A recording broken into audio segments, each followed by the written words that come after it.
जय हिंद दोस्तों, super concept classes पर आपका स्वागत है। आज की वीडियो 12th क्लास के स्टूडेंट के लिए दोस्तों। आज यहाँ पर हम लोग देखेंगे हिस्ट्री का 2 नंबर वाला क्वेश्चन। इससे पहले आप लोग मैं 1 से लेकर 14 तक मैं दे चुका हूँ। ठीक है, 14 क्वेश्चन एक वीडियो में मैं दे चुका हूँ। यहाँ पर हम लोग देखेंगे 15 नंबर क्वेश्चन से। तो यहाँ पर देखिए भाई, 15 नंबर क्वेश्चन में किस प्रकार क्वेश्चन है, अभिलेख से आप क्या समझते हैं, इनका क्या महत्व है। तो यहाँ पर 2 सवाल है। ठीक है, अभिलेख किसे कहते हैं और इनका क्या महत्व है। तो यहाँ पर देखिए आंसर क्या है। अभिलेख उन्हें कहते हैं जो पत्थर, धातु या मिट्टी के बर्तन जैसी कठोर सतह पर खुदे होते हैं। यानी पहले जो भी घटनाएं घटती थी उसको पत्थर या फिर कठोर धातु पर खोद के लिखा करते थे। ठीक है, यहाँ पर देखिए महत्व क्या है। ये अति महत्वपूर्ण होते हैं क्योंकि उन्हें पढ़कर तत्कालीन समाज, भाषा, धर्म, शासन व्यवस्था आदि की जानकारी प्राप्त की जाती है। तो यानी पहले जो भी घटनाएं घटती थी और इस पत्थर में यानी खोद के लिखा करते थे। ठीक है, तो इससे हम लोग को पता चलता है यानी भाषा के बारे में, धर्म के बारे में, शासन व्यवस्था, तो ये सभी के बारे में पता चलता है। ठीक है, यानी जानकारी प्राप्त होती है। तो इतना सा आप लोग को याद रखना है। चलिए यहाँ पर देखिए 16 नंबर क्वेश्चन देखिए क्या है। मोहनजोदड़ो का शाब्दिक अर्थ क्या है तथा यह किस भाषा का शब्द है। तो यहाँ पर देखिए मोहनजोदड़ो का शाब्दिक अर्थ मृतकों का टीला तथा यह सिंधी भाषा का शब्द है। ठीक है, यानी मोहनजोदड़ो को मृतकों के टीला के रूप में जाना जाता है। इतना सा आप लोग को याद रखना है। और जो भाषा है वो सिंधी भाषा है। ठीक है, यहाँ पर देखिए भाई 17 नंबर क्वेश्चन क्या है। खानखा से आप क्या समझते हैं। तो यहाँ पर आंसर देखिए, सूफियों के आश्रम स्थल या फिर निवास स्थान को ही खानखा कहा जाता है। ठीक है, यहाँ पर आश्रम स्थल लिखे या फिर निवास स्थान, ठीक है, एक ही हो जाएगा भाई। तो ये वाला क्वेश्चन आप लोग का अक्सर आता है 2 नंबर के लिए, एकदम खोपड़ी में घुसा लेना है भाई। ठीक है, तो चलिए यहाँ पर देखिए आप लोग का 18 नंबर क्वेश्चन देखिए क्या है।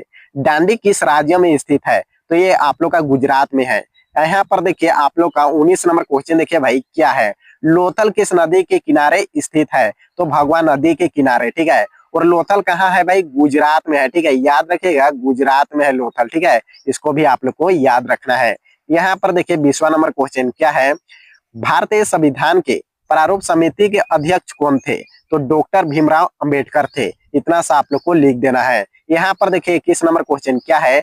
गोपुरम से आप क्या समझते हैं। तो दक्षिण भारत में मंदिर के प्रवेश द्वार को गोपुरम कहा गया है। ठीक है, आप लोग को मैं ऑब्जेक्टिव में भी बहुत बार बता चुका हूँ गोपुरम किसे कहते हैं। तो साफ साफ लिख दीजिएगा, मंदिर के प्रवेश द्वार को ही गोपुरम कहा जाता है। ठीक है, या फिर ऐसा लिखिएगा, दक्षिण भारत में मंदिर के प्रवेश द्वार को ही गोपुरम कहा गया है। ठीक है, कुछ है लिखिए, आप लोग का जो मन में आता है वो छाप देना है सही सही। ठीक है, चलिए भाई यहाँ पर देखिए 22 नंबर क्वेश्चन देखिए क्या है। भक्ति आंदोलन के 4 प्रसिद्ध संतों के नाम लिखे। तो यहाँ पर देखिए आंसर क्या है। भक्ति आंदोलन के 4 प्रसिद्ध संतों के नाम इस प्रकार का आप लोग को डैश देना है। ठीक है, तो यहाँ पर देखिए पहला तमिलनाडु में सपार, दूसरा देखिए पंजाब में रामानुजाचार्य, तीसरा देखिए राजस्थान में ख्वाजा मोइनुद्दीन चिश्ती, चौथा देखिए कश्मीर में लाल दे। तो इतना सा आप लोग को याद रखना है।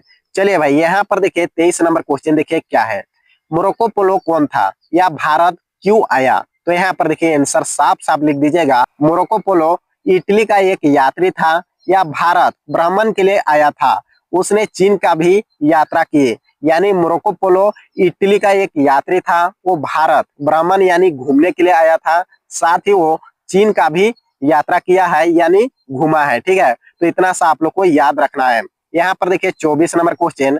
1857 के विद्रोह में महत्वपूर्ण भूमिका निभाने वाली 2 महिलाओं के नाम लिखे।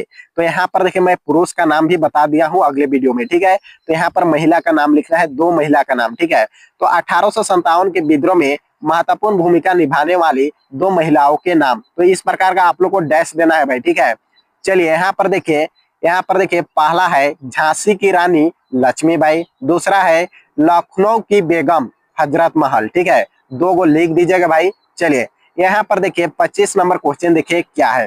प्राचीन भारतीय इतिहास के अध्ययन के कौन कौन से स्रोत हैं। तो यहाँ पर देखिए पहला है पुरातात्विक स्रोत और दूसरा है साहित्य स्रोत। तो यहाँ पर 2 को लिख दीजिएगा। यहाँ पर देखिए 26 नंबर क्वेश्चन। अकबर का जन्म कब और कहाँ हुआ था। तो आंसर देखिए अकबर का जन्म 23 नवंबर 1542 ईस्वी में अमरकोट में हुआ था। अमरकोट आप लोग का पाकिस्तान में। ठीक है, चलिए भाई यहाँ पर देखिए 27 नंबर क्वेश्चन देखिए क्या है। हिंदू धर्म के 2 महाकाव्य के नाम लिखे। तो यहाँ पर आंसर देखिए हिंदू धर्म के 2 महाकाव्य के नाम पहला देखिए रामायण, दूसरा है महाभारत। और रामायण की रचना की है वाल्मीकि ने और महाभारत की रचना की है वेद व्यास ने, ठीक है। और दोनों कौन सा भाषा में है भाई? संस्कृत भाषा में लिखा हुआ है, ठीक है। तो इतना सा आप लोग को याद रखना है।